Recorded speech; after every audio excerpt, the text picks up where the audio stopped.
Bila kerajaan cakap benda ini pasal pipe tu bergerak, lepas tu bocor meletup sebab tanah itu bergerak, kan?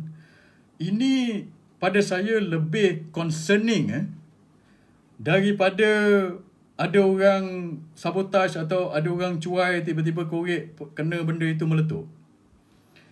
Why do I say this thing? Sebab kalau ada orang cuai atau ada orang sabotage, then kita tahu that benda itu the probability of benda itu nak jadi tempat lain itu rendah. Sebab lepas ini kita akan pastikan yang katakanlah ada orang pergi korek tempat itu terkena ke apa, dan kita akan ambil tindakan-tindakan tentu memastikan benda itu tidak berlaku lagi. Ataupun kalau ada orang sabotage, kita pergi tangkap orang sabotage itu. So ini adalah kes terpencil, rare kes yang disebabkan oleh manusia, tau. Pada saya, benda itu less concerning sebab then we can deal with that daripada jawapan kerajaan hari ini. Jawapan kerajaan hari ini cakap tanah tu mendap, kabel tu tergerak, lepas tu jadi meletup. So, terfikir dalam fikiran saya, saya dulu kerja TNB, saya tahu berapa panjang pipe gas ini sebab TNB yang ambil gas-gas ini untuk power plant mereka. So, kamu ingat Putra Heights punya gas line ni, dia pergi untuk siapa sebenarnya? Bukan untuk pergi rumah-rumah kita ni. Tidak. That pipeline adalah termasuk dalam, dulu saya ingat PGU ke? Peninsula Gas Utility or Utility Gas, PUG or PGU, macam itulah. Dia adalah high pressure punya gas. High pressure gas ni yang dia ambil daripada, dulu kita ambil daripada Sungai Udang dengan Kertih. Lepas tu itu hari bila kita buat rapid di Pengerang, ada satu lagi terminal di Pengerang untuk ambil LNG, regasify masuk kepada pipeline ini. Ni high pressure punya gas. Siapa yang ambil gas ni? TNB. Ya. So, masa saya kerja TNB dulu, saya tahu berapa panjang gas ini. Dia 2,500 km ke tak salah saya, panjang gas pipeline ini. Satu Malaysia pergi. So, kalau kamu cakap benda ni berlaku sebab pergerakan tanah, dia boleh jadi sendiri macam itu, tanah bergerak berpusing apa ke benda ini. So saya terfikir, Allah, kalau dia boleh jadi kat Putra Heights, maksudnya dia boleh jadi tempat lain ni tanpa orang usik. Itu yang merisaukan saya dan ramai engineer dan ramai orang. Apa yang kamu buat ini? Saya have better I sleep better at night kalau kamu punya jawapan tadi, kamu kata, oh ini ada orang buat construction hit, lepas tu dia ni. Lepas tu ataupun ada negligent atau orang sabotage. I sleep better at night knowing that the gas pipeline 2,600 or 2,500 kilometer gas pipeline kita ni, design dia bagus, dia letak atas tanah betul-betul dan dia tidak bergegar atau bengkok. Sekarang bila kamu cakap benda ni jadi macam ni, saya terus fikir, 2,600 kilometer pipeline ni lalu atas rumah orang. Lalu atas saya tak tahu, bukan rumah orang, berdekatan dengan rumah orang. Dia ada right of way dia, berdekatan dengan rumah-rumah. Di kawasan bandar pun dia lalu, di Putra Heights ini, di dekat rumah saya yang dekat area sini ni, paling dekat cuma 2-3 kilometer je daripada the nearest gas pipeline itu. Di depan dia lalu di depan Puchong Bazaar itu, dekat itu ada satu rentis ataupun right of way itu. So, bila kerajaan bagi macam ini, saya bukan nak timbulkan kegusaran, tapi this is valid punya concern. So, if you answer that tanah tu boleh bergerak macam itu, tiba-tiba pipeline ini terpusing atau bergetar, lepas tu dia boleh meletup macam itu, dia berlaku secara macam itu saja, sama ada semula jadi ataupun dia boleh sendiri jadi. So, that raise a lot of concern about what will happen 2,600 km pipeline sepanjang Malaysia ini. So that is my concern.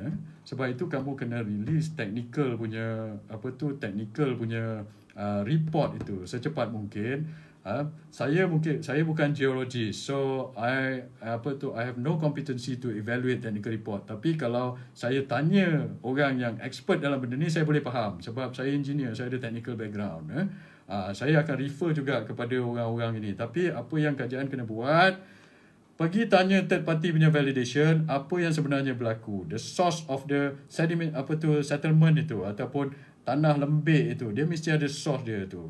Kalau the source itu berlaku sebab nearby activity atau nearby construction atau orang pergi jolok buat apa ni orang kata pergi korek somewhere ke apa, itu yang kita nak tahu. Supaya kenapa? Bukan kita nak cari salah orang. Supaya benda ini tak berlaku lagi.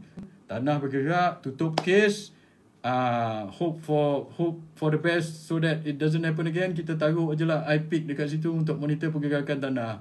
Itu je yang kamu buat. Tiba-tiba meletup lagi macam mana? So I don't want this thing to happen again. So we have to know the root cause. Kalau ada pergerakan tanah, putting iPic saja dekat situ atau monitoring for geo movement ini, it's not going to be enough. So you have to know kenapa dia jadi tanah tu dekat situ. Kalau ada externality atau external factor yang cause the tanah tu mendap, you got to know about it. Jangan nak apa ni orang kata, oh tak ada apa ini berlaku, tak ada kecuaian, tak ada sabotage, tak ada apa, tanah tu buat sendiri je lah. So tak ada orang bersalah. Lepas tu, lepas ni kita taruhlah benda-benda yang untuk monitor pergerakan tanah itu. So we want to know the root cause of tanah tu bergerak and the source of the pergerakan itu. Because dia mesti ada source punya pergerakan-pergerakan ini. Kalau kamu tak percaya, pergi tanya geologis. Because benda itu, of course lah tanah ni dia bergerak perlahan-lahan. Betul lah, geologis ni bergerak perlahan-lahan. Tapi kita boleh buat sesuatu about it. Sebab if we can tengok the root cause of it tu, kita boleh juga buat apa ni orang kata preemptive maintenance atau preemptive action on the whole stretch 2,600 km of PUG ni ataupun high pressure pipeline ni di satu Malaysia. Itu yang kita kena buat. Kalau tidak, orang-orang yang duduk dekat pipeline ni, keliling-keliling ni, yang duduk dekat bazar itu, yang depan pipeline itu, hari-hari dia akan risau tau. Bila kan kau bergerak, kalau boleh bergerak, tanah dekat situ, dekat sini pun boleh bergerak. Bila-bila masa je boleh meletup. Macam mana? So this is why, kalau ada kegusaran, the kegusaran is valid. So you have the responsibility, government ke siapa-siapa, untuk apa orang kata manage this kegusaran ini, bagi tahu pada rakyat. Kita dah buat ini, kita akan check semua 2,600 ini, nak tengok ada pergerakan ke tanah ke tidak, dan barulah orang boleh tidur dengan ini. Jangan pula kamu, ini kalau siapa-siapa komplain ini menimbulkan kegusaran awam, kamu pergi tangkap orang itu pula.